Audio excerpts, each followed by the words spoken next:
Hello everybody and welcome back to another Destiny 2 video. Last video, we went over all of the armor sets that drop from raids and gave them each set bonuses just like the ones coming to us in the Edge of Fate. In this video, we're going to be doing the same thing but for dungeon armor sets, giving them perks that highlight the theme of the armor and the dungeon they came from. And just like in the last video, I have hidden a couple of amazing emblem codes in this video, courtesy of the Destiny Creators Hub.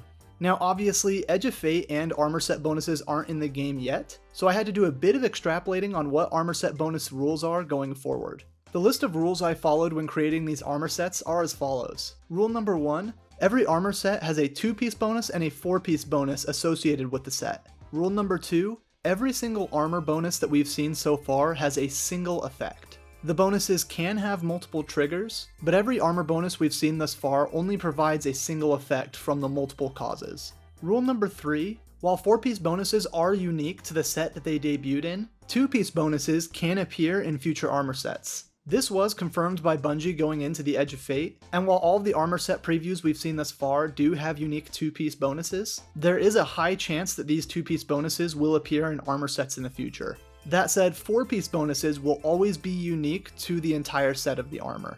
The fourth and final rule that I am following is that all of the effects granted by set piece bonuses seem to be about the same level of power as an artifact perk. I bend this rule here and there, but I used artifact perks as kind of a guideline on how powerful to make these armor set perks. Without further ado, let's jump into our first dungeon armor set. Kicking off our list, we have the Shattered Throne, which comes with the 2 armor set bonus Emptiness Armor. Damaging enemies fills a meter providing stacking stat bonuses to your weapons. This meter drains if damage has not been applied after a short time. For those of you who saw my previous video, you'll recognize this armor set bonus as the exact same 2-set bonus I gave to the King's Fall raid armor. I figured since both activities have a high concentration of Taken enemies, that having a Taken themed 2-set bonus would work perfectly for this armor set as well. To pair with this 2-set bonus, but to differentiate itself from the Taken King armor, I am giving the Shattered Throne dungeon the 4-set bonus called Rituals of Sorcery. Increases all ability energy gains while Emptiness Armor's meter is full. This 4-set bonus is a nice jack of all trades for this armor set, and can slot into a ton of different builds. The meter on Emptiness Armor would drain about as fast as a Barodiad meter, so you can picture these perks working a bit like Frenzy and requiring you to be in combat in order to gain the full benefit. It wouldn't be a massive amount of energy regeneration, but for build crafters who really want to min-max their builds, Rituals of Sorcery would be a perfect perk to pair with a lot of different setups. Up next on our list is the Pit of Heresy dungeon, which comes with the 2-piece armor set bonus Dreambane's Ward. Reduces the damage you take from bosses, mini-bosses, and champions. I took a lot of inspiration for this perk from the Dreambane armor mods, which are unique mods that reduce the amount of damage taken from nightmares. In order to make it more universal, I simply expanded it to bosses, mini-bosses, and champions. The damage reduction wouldn't be anything crazy as it is only a 2-set bonus, but I think this gives the Dreambane armor a really unique perk to pair with a lot of other 2-perk set bonuses. For a 4-piece set bonus, I am giving the Pit of Heresy armor the perk I am calling Worm's Tribute. Kills with damage identical to the element of your equipped super feeds your worm. When the worm is full, your ability regeneration is increased. Again, I took a lot of inspiration from the Savathun's Worm modifier that we used to get in Strikes, and figured that would be a perfect 4-set armor bonus for Pit of Heresy with a couple of small tweaks. This perk set would lock you into using a single element, but would simultaneously reward you with increased ability regeneration as long as you are using that one element. I think these perks give a lot of build crafting potential to the Pit of Heresy armor set. Next on our list is the Prophecy dungeon, which comes to us with the 2-set armor bonus Thin Lines. Elemental weapon damage against targets afflicted by debuffs of a separate elemental type temporarily grant increased reload speed. Again, for those of you who watched my last video, you'll recognize this as the same 2-perk bonus that I gave to Root of Nightmares. Both of these activities have a lot of light and dark theming, so I figured this 2-set bonus would work perfectly into the Prophecy dungeon armor set as well. To take its 2-set bonus a little bit further, I'm giving the Prophecy armor the 4-set bonus called Arrangement Ally. Elemental weapon damage against targets afflicted by debuffs of a separate elemental type deal increased damage. Both of these perks rely on a healthy amount of build crafting in order to receive the full benefit, but when used properly, I think these perks could be some of the strongest I've come up with for an armor set so far. Next up on our list is the Grasp of Avarice dungeon, which comes to us with the 2-set bonus Scavenging Greed. Picking up ammo grants ability energy.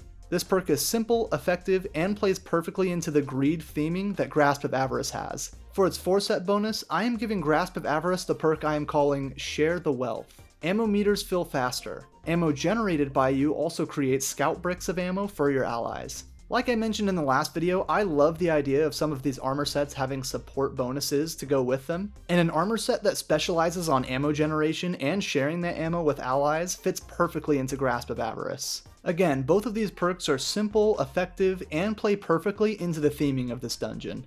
Next up on our list is the Duality dungeon, which comes to us with the 2-set armor bonus, Hake Heavy Armor. Reduces equipped weapon ready and stow speed, greatly improves equipped weapon stability. With this dungeon giving us Hake themed armor, I thought it would be a perfect opportunity to come up with a Hake armor origin trait. Hake Heavy Armor fits that theme perfectly and gives a nice trade-off to buff weapon stability. For a 4-piece set bonus, I'm giving the Duality armor a perk I'm calling Stand and Fight. Outgoing weapon damage scales based on missing health. Because this armor perk would be so easy to proc, I'm thinking the damage scaling wouldn't have to be all that intense. No more than 7.5% in PvE and maybe something like 3% in PvP. The exact numbers could be tuned based on sandbox balancing, but I think the theming of this armor set fits perfectly. Hake Heavy Armor complements the look of the armor, while Stand and Fight fits the Cabal's warfare doctrine really well.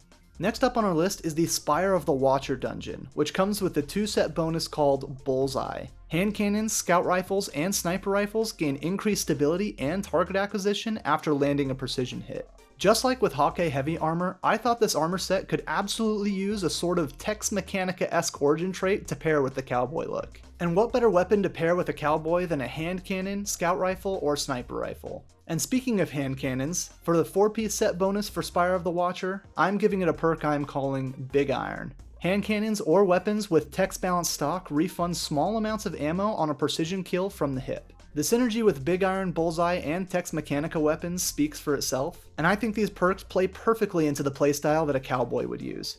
Up next, we have the Ghosts of the Deep dungeon, which comes to us with the 2-set bonus Eclipse Edict. Casting your class ability summons a moth. If they reach a target, they detonate in a blinding explosion. For a 4-piece set bonus, I'm giving the Ghosts of the Deep armor set a perk I am calling Sorcerer's Cocoon. Killing a debuffed target has an escalating chance to summon a moth. If they reach you or an ally, the moths grant a Void Overshield.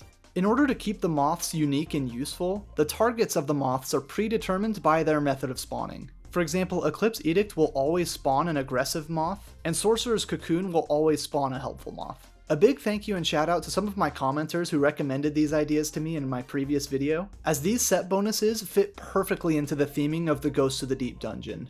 Next up on our list is the Warlord's Ruin dungeon, which comes with the 2-piece armor set bonus Dark Age Threads. Grant bonus draw time reduction, energy gain, and charge rate for equipped bows, glaives, and swords. For a dungeon themed around old school D&D adventures and dragon slaying, I thought giving old school weapons a bonus with this set fit really well into that theme. For a 4-piece bonus, I am giving the Warlord's Ruin armor set a perk I am calling Blizzard's Approach. Targets frozen by you become surrounded by a chilling fog, slowing nearby targets. I pulled this perk from the Brain Freeze artifact perk from Revenant. Nobody really used that perk over some of the better artifact perks, but I thought it fit perfectly for the snowy theming of this dungeon and for giving this set a powerful perk to pair with it.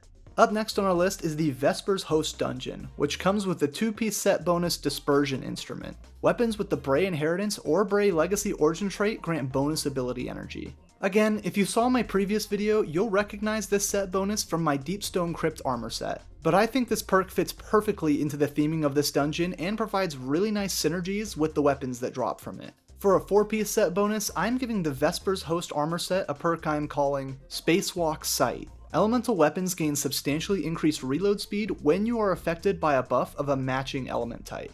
This perk is extremely versatile and buildcraft friendly, making it a solid choice for a ton of different activities in Destiny 2. Maybe as a hidden trait, I would love for the 4-set bonus to turn any bolt charge effects you cause to turn orange. Just a fun thought. But both of these perks fit really nicely with the theming of this dungeon, and I am super happy with how they turned out. The last dungeon on our list is the Sundered Doctrine, which comes with the 2-piece set bonus Hollow Voices. Stasis, strand, or kinetic weapons gain increased reload, handling, and stability when using a stasis or strand super. This dungeon is all about darkness and the dread, so Hollow Voices both in name and in bonus pair really well with that theme. For a 4-piece set bonus, I am giving the Sundered Doctrine armor set the perk I am calling Strings of Darkness. Defeating severed bosses, mini-bosses, and champions cause a mass of unraveling projectiles to burst from their body. This one I was on the fence about, as I wanted to include orange bars in that list of enemies, but thought that it would be too powerful. I knew I wanted something strand themed for this 4-set bonus to reflect the final boss of this dungeon, and I think that both of these perks fit the theming of dread and darkness perfectly. But with Sundered Doctrine out of the way, that concludes my list of all of the dungeon armor sets and what set bonuses I would give each one of them. What did you guys think of my list? Were any of these perks too broken or not powerful enough? Let me know in the comments down below what you thought of my ideas. And as always guys, a big thank you to the clanmates who helped me vet these ideas, as well as you viewers for helping keeping this channel going. I really wouldn't be able to make videos without either of you guys, and your support means everything to me. As kind of a channel note, this will be the last video I do before the Edge of Fate. There will probably be a reduction of videos as I will be spending my time jumping into the new content, but I promise to come back soon with more videos on hypotheticals for the Destiny 2 sandbox. But with that guys, that'll do it for me for now. Enjoy the Edge of Fate, and I cannot wait to see you guys in the next video.